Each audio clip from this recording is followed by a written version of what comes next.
తో ఉన్నదని చెప్పి తాను చెప్పలేదు. కానీ ఉత్తరకాండ రచించిన ఉత్తరంలో కొంత ప్రక్షిప్త భాగం, కొన్ని చేర్చబడ్డాయనేటువంటి వాదం కొంత ఉన్నది.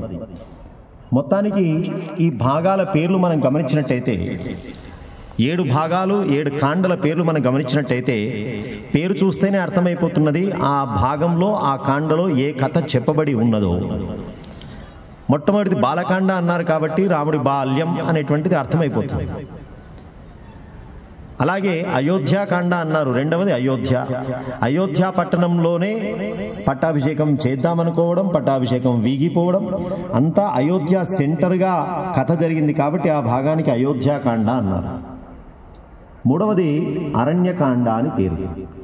తర్వాత తండ్రి ఆజ్ఞ కోసం అరణ్యాలకు వెళ్ళడం, అరణ్యంలో మహర్షుల యొక్క ఆశ్రమాలకు వెళ్ళడం, వారి ఆశీస్సులు తీసుకోవడం, ఇదంతా కథ. కిష్కింధ అరణ్యంలో ఉన్నప్పుడే అమ్మవారు అపహరింపబడ్డది.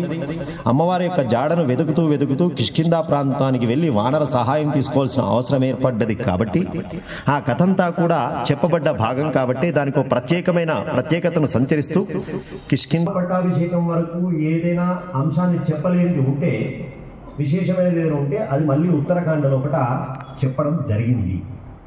కాబట్టి తర్వాత జరిగింది కాబట్టి ఉత్తరం అనే పేరు దానికి పెట్టినాం. సరే, ఇన్ని పేర్లు బాగానే ఉన్నాయి, ఇన్ని పేర్లు చూస్తే కొంత అర్థమైపోతూ ఉన్నది. కానీ ఇప్పుడు మనం చెప్పుకోబోతున్నటువంటి అందులో రామకథలో 7 కాండలు ఉన్నాయి అనేటువంటి విషయం తెలిసిన 7 కాండల్లో కూడా ఆ పేర్లు కూడా కొంతమందికి తెలియకపోవచ్చు. కానీ సుందరకాండ అనేటువంటి పేరు తెలియని వారు ఉండరు. అంత పాపులర్ అయినటువంటి కాండ, అంత ప్రాధాన్యత చేర్చినటువంటి కాండ. కానీ అన్ని పేర్లు బాగా పెట్టుకుంటూ వచ్చినటువంటి మహర్షి ఇక్కడికి రాగానే దీనికి సుందరం అన్నాడు. అంటే వెంటనే ఒక ప్రశ్న కూడా వస్తుంది, రాజుగారి పెద్ద భార్య మంచిదండి అంటే చిన్న భార్య చెడ్డదా అని. లేదా చిన్న భార్య